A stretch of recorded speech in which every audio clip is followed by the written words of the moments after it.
Due diligence and data sources. Okay, so we're still in years 5 to 6. We're getting closer to the Holy Grail, which is going public, which occurs between years 7 and 8. And I can't wait to show you how we do this. It's awesome.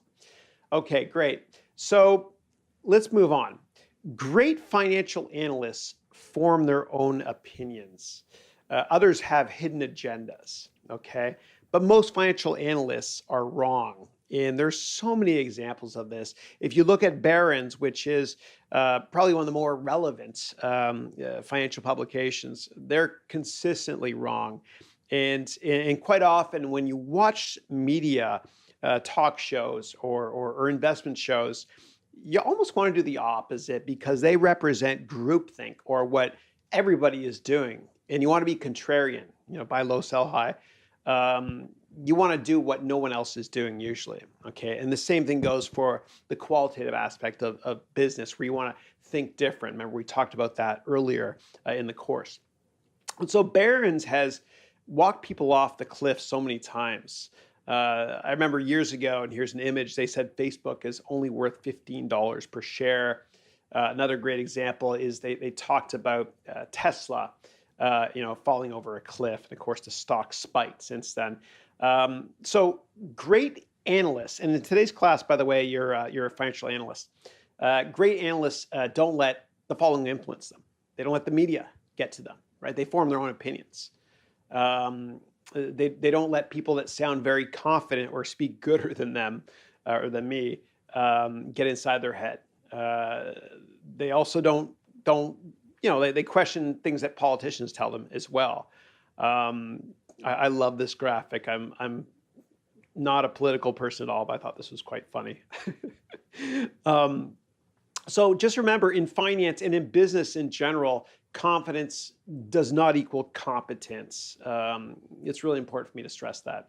So don't let other people influence your opinion in finance or business in general. And you got to be careful because CFOs and CEOs are the best salespeople in the world. And how do you tell if they're lying? Well, it's when they move their lips.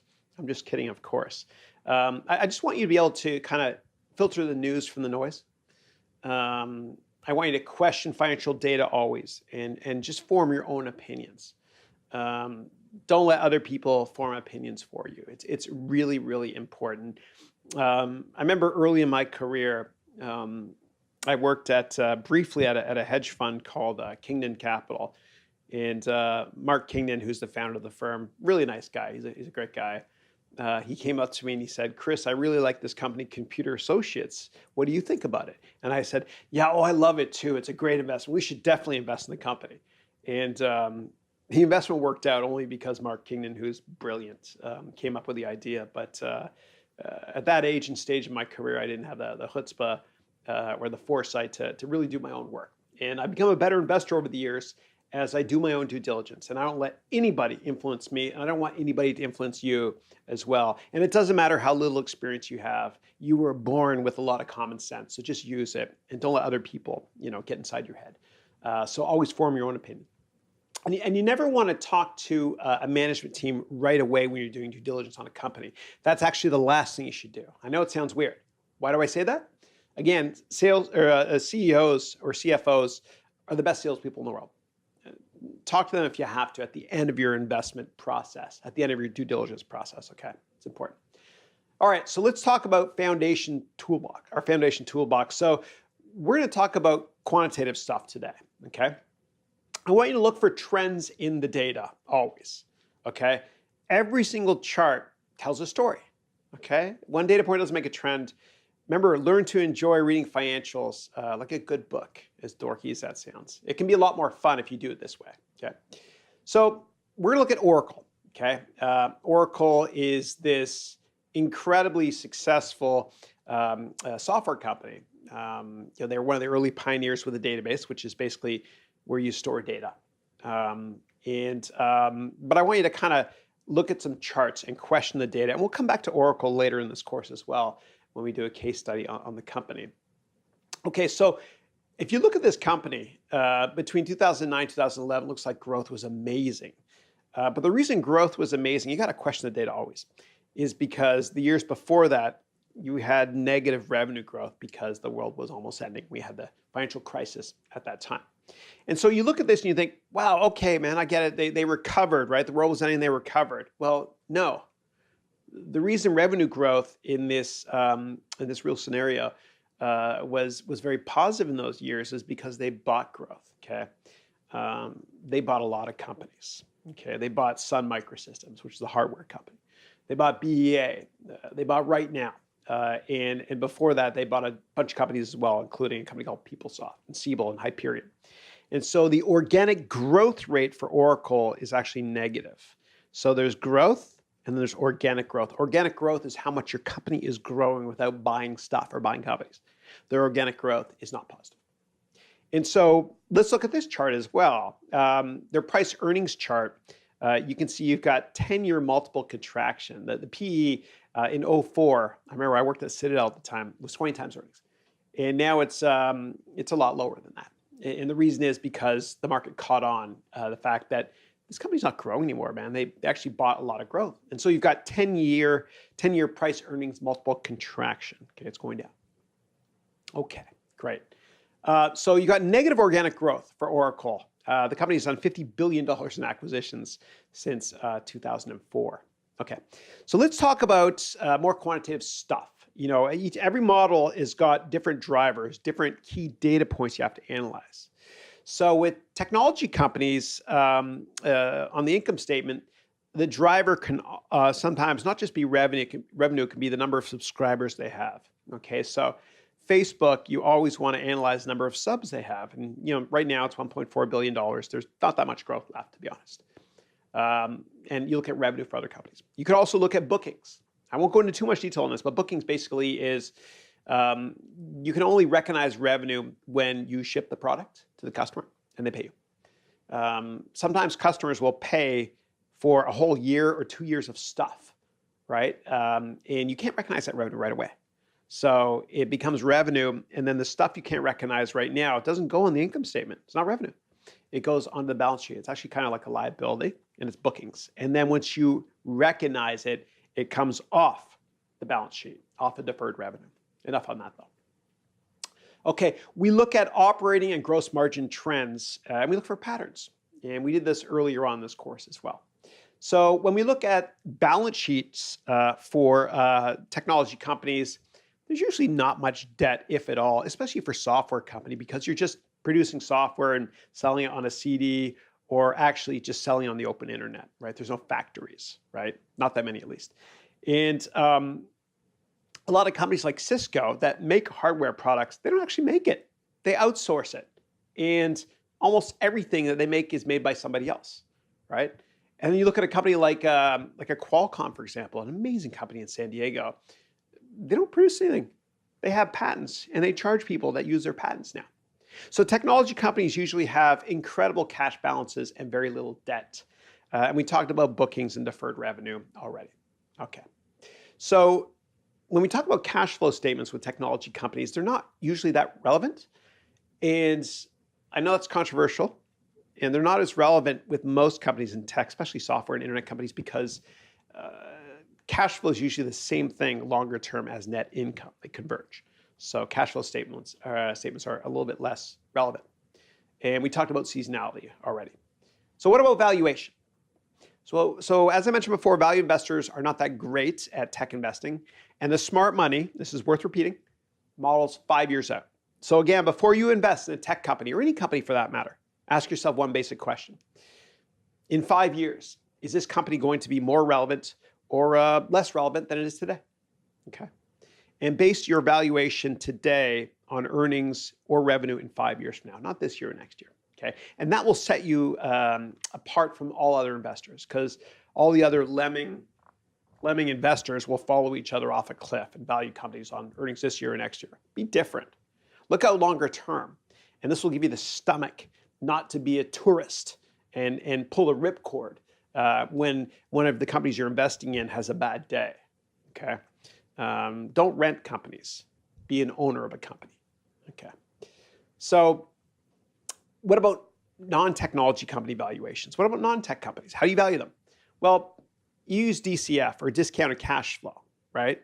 And again, the smart money model's out 5 years, and you can use revenue, earnings, and cash flow multiples. And we're going to talk about more drivers later. So another important topic is the growth versus value spectrum. I kind of covered this before, but I want to revisit it because it's very important.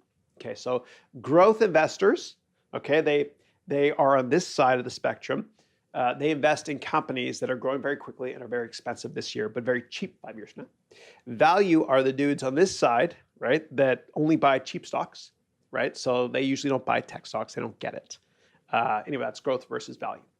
And you can find a wealth of information on publicly traded companies at sec.gov. And as nerdy as this sounds, I'm going to say it's an awesome website. It's amazing. There's so much cool stuff you can get from there. And you can just click in the top right-hand corner and just do a ticker search. So you could search, in this case, on IBM, which stands for Industry's Biggest Mistake. No, I'm just kidding. Stands for itty-bitty machines. And so what you can do is you can click through you can read the 10Q, which is the quarterly report that by law publicly traded companies have to disclose, or the annual report, which is called the 10K. And there's just a wealth of information in these things, but we'll cover that later in more detail. Okay, so in terms of a quick recap of today's short lesson, we have a lot of great quantitative tools that we can use. And target price are usually based on estimates that you have developed 5 years from now. You want to look for trends, and you want to form your own opinion on all investments. Please don't listen to people that sound very confident. Don't listen to me. Form your own opinion on everything, please. And then go to sec.gov, and we'll do a lot more of that in the next class because it's an amazing reference tool for analyzing financial information and looking at risks, which have to be disclosed by law. Thank you. So I've got a topic that I want to quickly repeat before we move on to another session, and that is this. You can't underestimate the importance of networking. And I'm going to keep coming back to this because the relationships that you cultivate or you develop in business are more important than the product knowledge that you derive in business. Your ability to network is more important than the grades you get in school. It's whom you know, really not what you know. I know it's an old cliche, but if you're looking for a job, I want you to use LinkedIn, okay? And I want you to set up informationals, set up tons of informationals, okay? And I want you to do one every single week, okay? One every week. If you're working at a company and you're not happy there right now. If you're a student, I want you to set up 1 or 2 every day, right? Okay. So how do you do it? How do you set up informationals? And we've covered this, but I want to cover it again in a little bit more detail. Well, you find something in common with people on LinkedIn at companies you want to work at. So for example, I'm going to have to move closer to the screen here because my eyesight's not as good as it was. Okay, so in LinkedIn, in this example, I typed in the word Moscow. Let's assume you're from Moscow, okay? And let's assume that you want to work at Apple. That's right. And so let's do a search for people that live within 100 miles of where I am right now that are from Moscow that work for Apple, okay? And you'll find actually that there's a bunch of people that show up. There's actually 20 results. That's pretty good. People from Moscow that work at Apple, okay? And you can even narrow it down and look at the universities they went to. And they might have gone to the same university as you did in Moscow.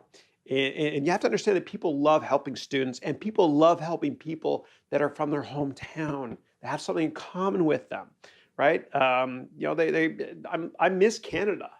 When people reach out to me and say that they're from Toronto or Mississauga, I always take the meeting. I want to help people. I want to help people that have similar backgrounds to me. I want to help everybody in general. But you'll never get ahead in this world unless you ask for help, okay? And remember that Steve Jobs video. If you don't, pause this right now. Go to YouTube and do a search on Steve Jobs Ask, A-S-K. It's worth watching it again if you already saw it. It'll change your life. People want to help you. You just have to ask because most people don't ask. And culturally speaking, a lot of people in the Bay Area, a lot of my friends are from different countries, and they feel like culturally it's not appropriate to ask for something or to reach out and network this way. You got to break out of that mold. Break out of that mold and just ask because people want to help you. Just ask. Be persistent on LinkedIn and ask to meet for coffee. Again, just ask. And the people on this slide are no smarter than you, okay? they are only successful because they network. That's right. They're only successful because they network. They are no smarter than you. Okay, I promise you that. Okay, no smarter than you. And so I want you to pause this, and I want you to go to YouTube again and do a search on Steve Jobs, no smarter than you. Okay, watch that video. Steve Jobs, no smarter than you. It'll change your life. Okay. Confidence. Confidence is not just an American thing. Why am I mentioning America and confidence at the same time? Well, I remember when I was a kid growing up in Canada in the 1980s, and I remember Japan was very strong economically speaking at the time, and they're still strong today. But I remember there was this fear in America that the Japanese were buying all their buildings and golf courses and whatnot, in that American students were 50th in the world in math and 50th in the world in sciences, and it was the downfall of the American empire or American innovation or whatever it is. But I've since realized, since moving to the States, that American students, whether or not they were born in this country, and please keep in mind that most successful entrepreneurs in this country, especially in the Bay Area, were born overseas.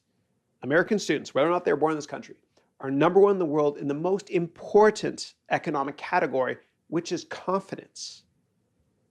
And with confidence, you've got the ability to take risks, to sell yourself, to sell an idea, to sell a dream, to be a dreampreneur, okay? You have to have confidence. And if you have confidence, then everything else will fall into place. People, I guess, will assume you're competent as well. I'm not talking about arrogance. I'm talking about confidence and learning how to sell.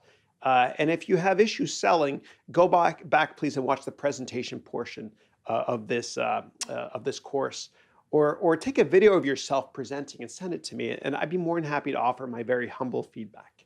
I thought it was important to talk about confidence as well, as it's something that's not covered in business schools. Thank you.